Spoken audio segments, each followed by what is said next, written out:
Welcome to the Reading Room, a place to slow down and step into a story. Today's chapter, let's begin. Part 3, catching Walter Cunningham in the schoolyard gave me some pleasure, but when I was rubbing his nose in the dirt, Jem came by and told me to stop. "You're bigger'n he is," he said. "He's as old as you, nearly," I said. "He made me start off on the wrong foot." "Let him go, Scout." "Why? He didn't have any lunch," I said, and explained my involvement in Walter's dietary affairs. Walter had picked himself up and was standing quietly listening to Jem and me. His fists were half-cocked, as if expecting an onslaught from both of us. I stomped at him to chase him away, but Jem put out his hand and stopped me. He examined Walter with an air of speculation. "Your daddy, Mr. Walter Cunningham from Old Sarum?" he asked, and Walter nodded. Walter looked as if he had been raised on fish food, his eyes as blue as dill. Harris's were red-rimmed and watery. There was no color in his face except at the tip of his nose, which was moistly pink. He fingered the straps of his overalls, nervously picking at the metal hooks. Jem suddenly grinned at him. "Come on home to dinner with us, Walter," he said. "We'd be glad to have you." Walter's face brightened, then darkened. Jem said, "Our daddy's a friend of your daddy's. Out here, she's crazy, she won't fight you anymore." "I wouldn't be too certain of that," I said. Jem's free dispensation of my pledge irked me, but precious noontime minutes were ticking away. "Yeah, Walter, I won't jump on you again. Don't you like butterbeans? Our Cal's a real good cook." Walter stood where he was, biting his lip. Jem and I gave up, and we were nearly to the Radley place when Walter called, "Hey, I'm coming." When Walter caught up with us, Jem made pleasant conversation with him. Haint lives there," he said cordially, pointing to the Radley house. "Ever hear about him, Walter?" "Reckon I have," said Walter. "Almost died first year I come to school and ate them pecans. Folks say he poisoned Em and put Em over on the school side of the fence." Jem seemed to have little fear of Boo Radley now that Walter and I walked beside him. Indeed, Jem grew boastful. "I went all the way up to the house once," he said to Walter. "Anybody who went up to the house once ought to not to still run every time he passes it," I said to the clouds above. "And who's running, Miss Prees?" "You are, when ain't anybody with you." By the time we reached our front steps, Walter had forgotten he was a Cunningham. Jem ran to the kitchen and asked Calpurnia to set an extra plate. We had company. Atticus greeted Walter and began a discussion about crops neither Jem nor I could follow. "Reason I can't pass the first grade, Mr. Finch, is I've had to stay out ever spring and help Papa with the choppin', but there's another one at the house now that's field size." "Did you pay a bushel of potatoes for him?" I asked, but Atticus shook his head at me. While Walter piled food on his plate, he and Atticus talked together like two men, to the wonderment of Jem and me. Atticus was expounding upon farm problems when Walter interrupted to ask if there was any molasses in the house. Atticus summoned Calpurnia, who returned bearing the syrup pitcher. She stood waiting for Walter to help himself.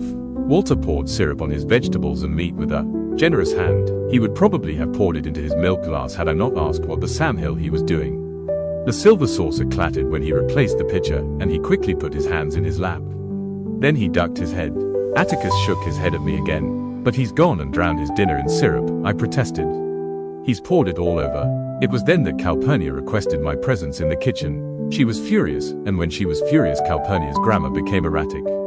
When in tranquility, her grammar was as good as anybody's in Maycomb. Atticus said Calpurnia had more education than most colored folks. When she squinted down at me, the tiny lines around her eyes deepened. "There's some folks who don't eat like us," she whispered fiercely, "but you ain't called on to contradict Em at the table when they don't. That boy's yo company, and if he wants to eat up the tablecloth, you let him, you hear? He ain't company, Cal, he's just a Cunningham.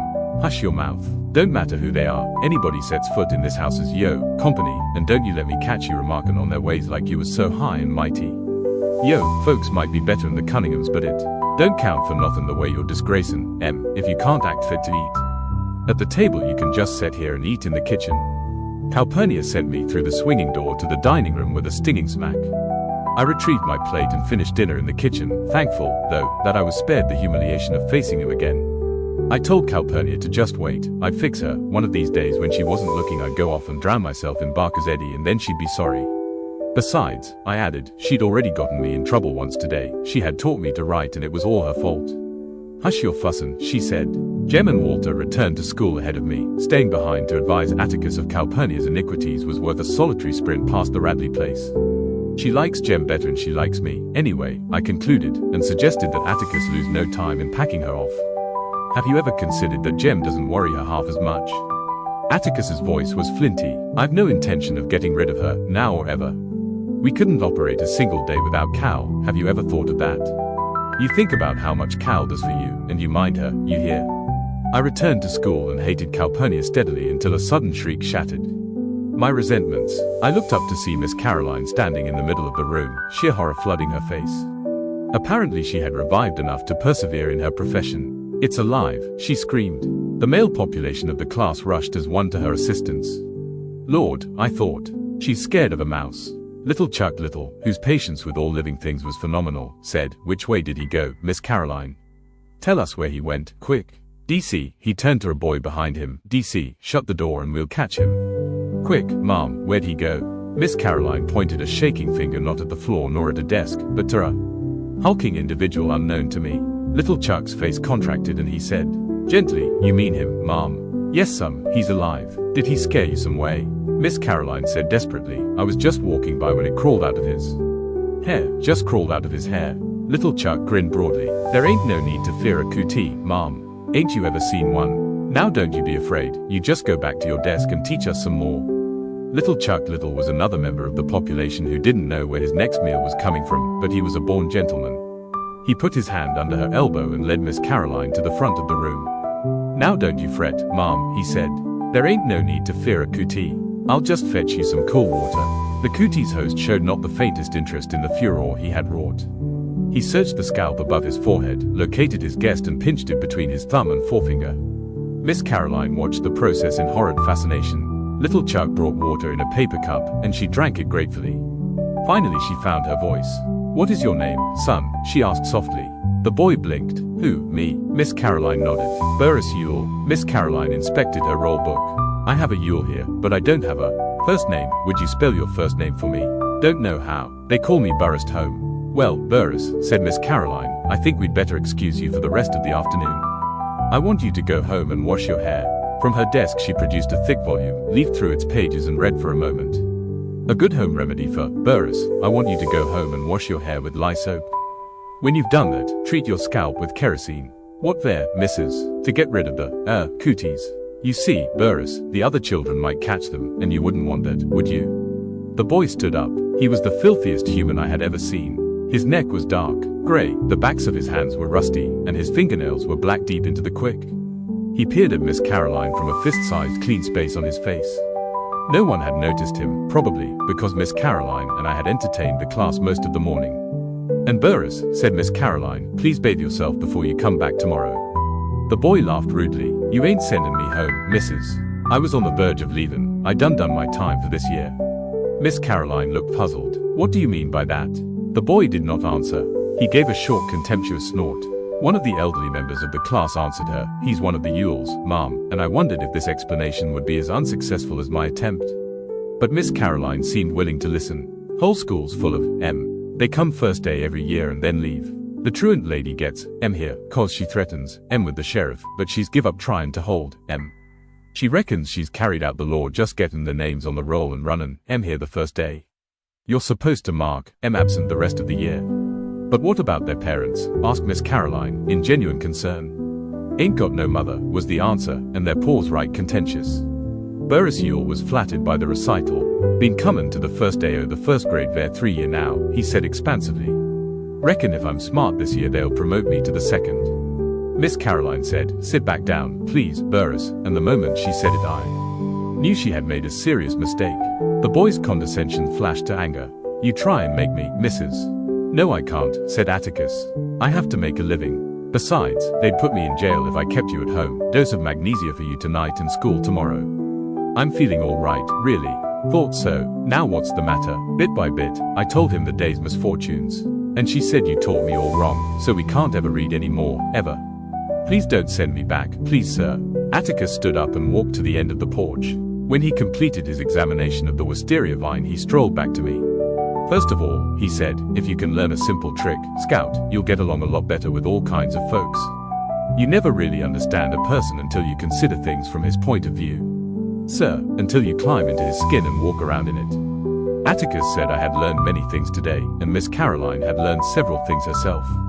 She had learned not to hand something to a Cunningham, for one thing, but if Walter and I had put ourselves in her shoes we'd have seen it. Was an honest mistake on her part. We could not expect her to learn all. Maycomb's ways in one day, and we could not hold her responsible when she knew no better. I'll be dogged, I said. I didn't know no better than not to read to her, and she held me responsible. Listen, Atticus, I don't have to go to school. I was bursting with a sudden thought. Burris Yule, remember, he just goes to school the first day. The truant lady reckons she's carried out the law when she gets his name on the roll. You can't do that, Scout, Atticus said. Sometimes it's better to bend the law a little in special cases. In your case, the law remains rigid. So to school you must go. I don't see why I have to when he doesn't. Then listen, Atticus said the Yules had been the disgrace of Maycomb for 3 generations. None of them had done an honest day's work in his recollection. He said that, some Christmas, when he was getting rid of the tree, he would take me with him and show me where and how they lived. They were people, but they lived like animals. They can go to school any time they want to, when they show the faintest symptom of wanting an education, said Atticus. There are ways of keeping them in school by force, but it's silly to force people like the Yules into a new environment.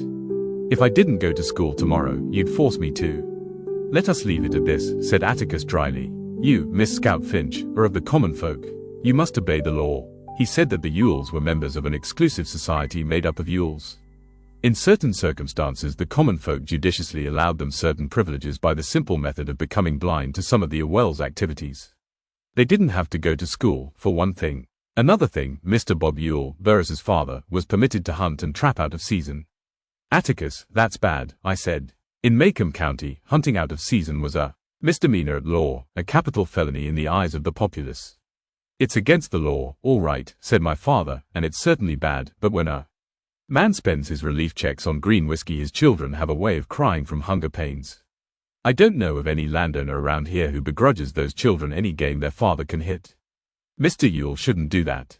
Of course he shouldn't, but he'll never change his ways. Are you going to take out your disapproval on his children? No, sir, I murmured, and made a final stand, but if I keep on going to school, we can't ever read any more. That's really bothering you, isn't it? Yes, sir. When Atticus looked down at me, I saw the expression on his face that always made me expect something. Do you know what a compromise is? He asked. Bending the law? No, an agreement reached by mutual concessions. It works this way, he said. If you'll concede the necessity of going to school, we'll go on reading every night just as we always have. Is it a bargain? Little Chuck Little got to his feet. Let him go, Ma'am, he said. He's a mean one, a hard-down mean one. He's liable to start something, and there's some little folks here. He was among the most diminutive of men, but when Burris Yule turned toward him, little Chuck's right hand went to his pocket. Watch your step, Burris, he said. I'd soon kill you as look at you. Now go home. Burris seemed to be afraid of a child half his height, and Miss Caroline took advantage of his indecision. Burris, go home. If you don't, I'll call the principal, she said. I'll have to report this, anyway. The boy snorted and slouched leisurely to the door. Safely out of range, he turned and shouted, Report and be damned to ye. Ain't no snot-nosed slut of a schoolteacher ever born see and make me do nothin'. You ain't mackin' me go nowhere, missus. You just remember that, you ain't mackin' me go nowhere. He waited until he was sure she was crying, then he shuffled out of the building. Soon we were clustered around her desk, trying in our various ways to comfort her. He was a real mean one, below the belt. You ain't called on to teach folks like that. Them ain't Maycomb's ways, Miss Caroline, not really. Now don't you fret, Ma'am. Miss Caroline, why don't you read us a story? That cat thing was real fine this mornin'. Miss Caroline smiled, blew her nose, said, Thank you, darlings, dispersed us, opened a book and mystified the first grade with a long narrative about a toad frog that lived in a hall. When I passed the Radley place for the 4th time that day, twice at a full gallop, my gloom had deepened to match the house. If the remainder of the school year were as fraught with drama as the first day, perhaps it would be mildly entertaining, but the prospect of spending 9 months refraining from reading and writing made me think of running away. By late afternoon most of my traveling plans were complete, when Jem and I raced each other up the sidewalk to meet Atticus coming home from work. I didn't give him much of a race. It was our habit to run meet Atticus the moment we saw him round the post office corner in the distance. Atticus seemed to have forgotten my noontime fall from grace. He was full of questions about school.